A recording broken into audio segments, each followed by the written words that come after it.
Hi hello welcome to N9 media. నేను మీ journalist Viplav Shri. ఏ విషయాలనైతే మనం నిజం కావాలనుకుంటున్నామో ఆ విషయాల్ని నమ్మే ముందు మనం కొంత జాగరూకతతో ఉండాలి. నిన్ను నువ్వు మోసం చేసుకున్నంతగా వేరెవరూ నిన్ను మోసం చేయలేరు. ఈ మాటలు నోబెల్ గ్రహీత అమెరికా భౌతిక శాస్త్రవేత్త రిచర్డ్ ఫెయిన్మన్ చెప్పారు. భారతదేశంలో బౌద్ధ సంస్కృతి ఉందని తవ్వకాల చరిత్ర చెబుతుంది. తవ్వకాల ద్వారా భూగర్భంలో లెక్కలేనన్ని ఆధారాలు దొరికాయి. కానీ బ్రాహ్మణ వైదిక సంస్కృతి చరిత్ర ఇప్పటి వరకు ఏ తవ్వకాల్లో బయటపడింది అన్నది మీరే చెప్పాలి. బుద్ధుడి ఆనవాళ్లు లెక్కలేనన్ని దొరుకుతున్నాయి. ఇతర వైదిక దేవీ దేవతల ఆనవాళ్లు ఎక్కడ దొరికాయి? కల్పిత కథల్ని వాస్తవాలతో ఎందుకు ముడిపెడతారు? దీక్ష బౌద్ధ అంతర్జాతీయ నెట్వర్క్ అందించిన సమాచారం ప్రకారం బుద్ధుణ్ణి సమ్మ శంబుద్ధ అని పిలుచుకుంటారు. ఈ సమ్మ శంబుద్ధ నుండే శంభునాథ్ అనే పేరు ఏర్పడింది. ఆ రకంగా శంభునాథ్ అన్న, శంభు మహాదేవ్ అన్న అవి బుద్ధుని పేర్లే. హరహర మహాదేవ్ అంటే అర్హత్ మహాముని బుద్ధుడు. శమభో మతాలబ్ శివహే బాలకి శంభో మతాలబ్ సమ్మ సమబుద్ధ తథాగత బుద్ధే. మూసుకుని ఉన్న బుద్ధుడి కళ్ళకు తెల్లగా పెయింట్ కొట్టి కృత్రిమంగా నల్ల రంగుతో కళ్ళు దిద్ది లేదా బుద్ధుడి శిల్పానికే గుంగురు వెంట్రుకల వెనుక విరబోసుకున్న జుట్టు అమర్చి ధ్యానముద్రలో ఉన్న బుద్ధుడి విగ్రహం వెనుక త్రిశూలం పెట్టి దాన్ని శివుడి విగ్రహంగా మార్చి పూజల పేరుతో వ్యాపారం చేయడం భావ్యమా? బుద్ధుడి త్రిశరణాలకు సంబంధించి బౌద్ధంలో ఒక సంకేతం ఉంది. దాన్ని కొంచెం పెద్దగా చేసి త్రిశూలం చేయడం. ఆ త్రిశరణాల గుర్తునే ఒకవైపు తిప్పి దాన్నే వైదిక మతస్థులు ఓం గుర్తుగా మార్చుకోవడం న్యాయమా? భారతదేశ చరిత్రలో అత్యంత శక్తివంతులు నాగులు అంటే నాగపాములని కాదు, అదొక తెగ. దేశంలో చాలా చోట్ల ఆ తెగ వ్యాపించి ఉండేది. నాగులను జయించలేని ఆర్యులు నాగులతో సఖ్యత పాటించి సంధి చేసుకున్నారు. ఆర్యేతరులైన ఈ నాగుల కాలంలో ప్రజలు సుఖశాంతులతో వర్ధిల్లారని తెలుస్తూ ఉంది. నాగులకు ఆద్యుడు శిశునాగు. సాధారణ శకానికి ముందు 642 దీజజులో మగధలో ఈ నాగరాజ్యం ఉండేదని తెలుస్తుంది. ఈ విషయం అంబేద్కర్ తన రచనలో ఒక చోట ప్రస్తావించారు. బుద్ధుడు ధ్యానముద్రలో ఉండగా నాగుపాము వచ్చి పడగ విప్పి నీడనిచ్చినట్లు కొన్ని శిల్పాలు, చిత్రపటాలు కనిపిస్తాయి మనకి. అలాంటివి వైదిక మత ప్రభావంతో చిత్రించబడ్డవి లేదా శిల్పాలుగా చెక్కబడ్డవి. నిజానికి నాగవంశం వారు బౌద్ధులు. బుద్ధుడికి అనుయాయులుగా ఉన్నారు, ఆయనకు రక్షణగా ఉన్నారు అని చెప్పడానికే అది సంకేతంగా అలా చెక్కారు అంతే. నాగుల జనాభా అధిక సంఖ్యలో ఉన్న ప్రాంతాలన్నీ వారి నాగ పేరుతో ఇప్పటికీ వాడుకలో ఉన్నాయి.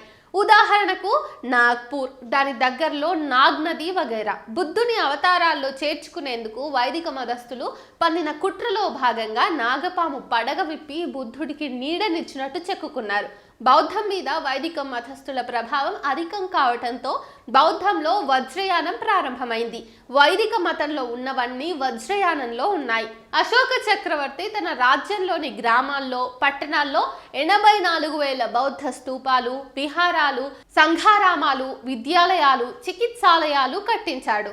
అవి 3 ఏళ్లలో పూర్తయ్యాయి. వాటన్నింటినీ కార్తీక అమావాస్య రోజు, దీపదానోత్సవం రోజు ఒకేసారి ప్రారంభించేశారు. అంతేకాదు మనువాదుల దాడిలో తీవ్రంగా గాయపడి ప్రాణాలు విడిచిన బుద్ధుడి అనుచరుడు మౌద్గాల్బన్ స్మృతిలో కూడా కార్తీక అమావాస్య రోజే దీపాలు వెలిగించి నివాళులు అర్పించాలని అశోకుడు ప్రకటించాడు. వీటితో పాటు మొదటిసారి పశువులకు చికిత్సాలయాలు, రహదారుల వెంట మంచినీటి సౌకర్యం అశోకుడే ప్రారంభించాడు.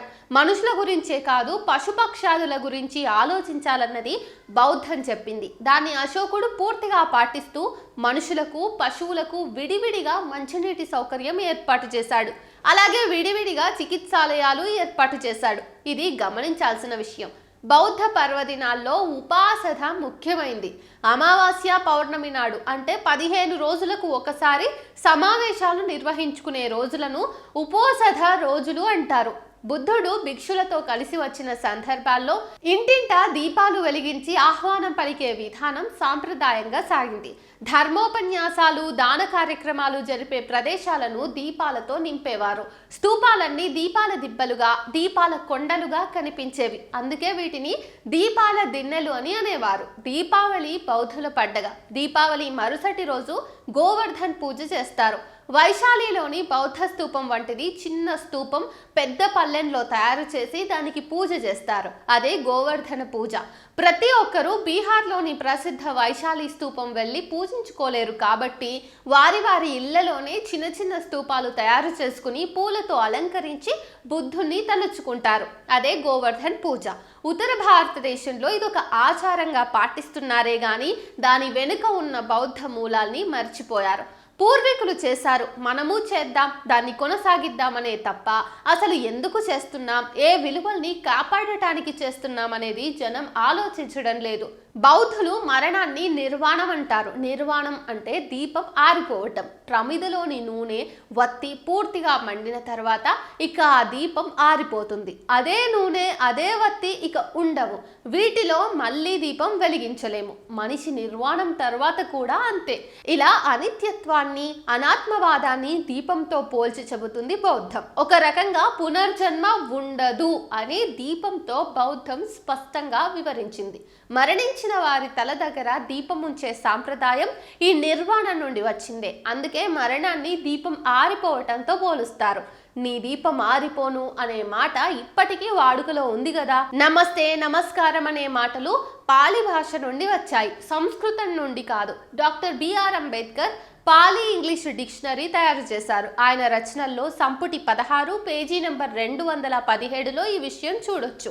నమస్స, నమస్సి, నమతి అనే పాలి భాషా పదాల నుండి మనం ఇప్పటి నమస్కారం, నమస్తే, నమస్కార్ వంటి మాటలు తీసుకున్నాం. నమస్తి అంటే to pay attention, to honour, to worship. ఇప్పటికీ మన నిత్య జీవితంలో వాడుతున్న మాటలు, కొనసాగిస్తున్న పద్ధతులు బౌద్ధం నుండి తీసుకున్నవే. సనాతన ధర్మం అంటే ఏమిటో ఏదో తెలుసుకోకుండా మూర్ఖంగా కట్టుకథల సంస్కృతి గురించి గొప్పలు చెప్పుకుంటున్నది నిజం కాదా? బౌద్ధ సాంప్రదాయం నుండి తీసుకున్న విషయాలు ఇప్పటికీ మన జీవితంలో ఎందుకున్నాయి ఆలోచించాలి కదా. ప్రపంచంలో ఒకానొక కాలంలో చిన్న చిన్న విషయాలకు కూడా పెద్ద ఎత్తున యుద్ధాలు జరిగేవి. చావుల్ని రక్తపాతాల్ని తగ్గించడానికి ఇరు పక్షాల నుండి యుద్ధం చేయడానికి ఒక్కొక్కరిని ఎన్నుకునేవారు. అందులో ఏ పక్షం వాడు గెలిస్తే ఆ పక్షానిదే విజయం అనే ఒప్పందం ఉండేది. దానితో ఇరుపక్షాల సైన్యంలో మరణాలు తగ్గేవి. అప్పటి నుండే మల్ల యుద్ధాలకు, గదా యుద్ధాలకు ప్రాధాన్యత పెరిగింది. ఈ విధంగా ప్రపంచమంతా యుద్ధాలతో జయాపజయాలతో సతమతమవుతున్న సమయంలో గౌతమ బుద్ధుడు మరొక రకమైన యుద్ధానికి తెరలేపాడు. అది అస్త్రశస్త్రాలతో చేసేది కాదు, శారీరకంగా చేసేది కూడా కాదు, బుద్ధిని ఉపయోగించి చేసేది, శాస్త్రాలతో చేసేది, తర్కబద్ధంగా వాదిస్తూ ప్రతివాదిని ఓడించడం. అది జ్ఞానయుద్ధం. జంబూ ద్వీపంలోనే కాదు మొత్తం విశ్వవ్యాప్తంగా అభిప్రాయాలున్నంత మాత్రాన యుద్ధాలు చేసి ప్రాణాలు కోల్పోవలసిన అవసరం లేదని, వైరాన్ని పెంచుతుందే గాని శాంతి స్థాపన చేయదని ఆయన ప్రచారం చేశాడు. వివేచనతో వివేకంతో శాంతి స్థాపన జరుగుతుందని, అదే సనాతన ధర్మం అని ఆయన చెప్పగలిగాడు. ఈ విషయం యమక వగ్గే 5 ధమ్మపదంలో ఉంది. బుద్ధుడి ఆలోచన విధానంతో ప్రభావితులై ఎంతో మంది తత్వవేత్తలు, మేధావులు తయారయ్యారు. కేవలం చర్చల ద్వారానే సమస్యలు పరిష్కరించుకోవచ్చని తెలుసుకున్నారు. చర్చలు జ్ఞానాన్ని పెంచాలే గాని మనస్పర్ధలు పెంచకూడదన్న నిర్ణయానికి వచ్చారు. ఈ అవగాహన ఫలితంగానే బుద్ధులు ప్రపంచ స్థాయి ప్రమాణాలు గల విశ్వవిద్యాలయాల్ని నెలకొల్పగలిగారు. అప్పుడే ఈ భారతదేశం విశ్వగురువు స్థాయికి ఎదిగి కూడా శతాబ్దాలు గడిచిపోయాయి.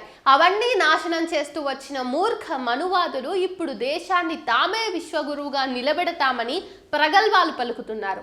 జాతుల మధ్య, వర్గాల మధ్య, ప్రాంతాల మధ్య అంతరాలు సృష్టించి విద్వేషాలు రెచ్చగొట్టి అణచివేతకు, అఘాయిత్యాలకు, హత్యలకు, అత్యాచారాలకు, అవినీతికి ప్రాధాన్యతనిస్తున్న నేటి ఈ పాలకుల్ని చూస్తే ఏమనిపిస్తుంది? మనం ఏం కోల్పోయామో, ఏ స్థాయి నుంచి ఏ స్థాయికి దిగజారిపోయామో తెలుస్తుంది. మనం దేన్ని కాపాడుకోవాల్సి ఉందో, దేన్ని పునర్నిర్మించుకోవాల్సి ఉందో తెలుసుకోవాల్సి ఉంది.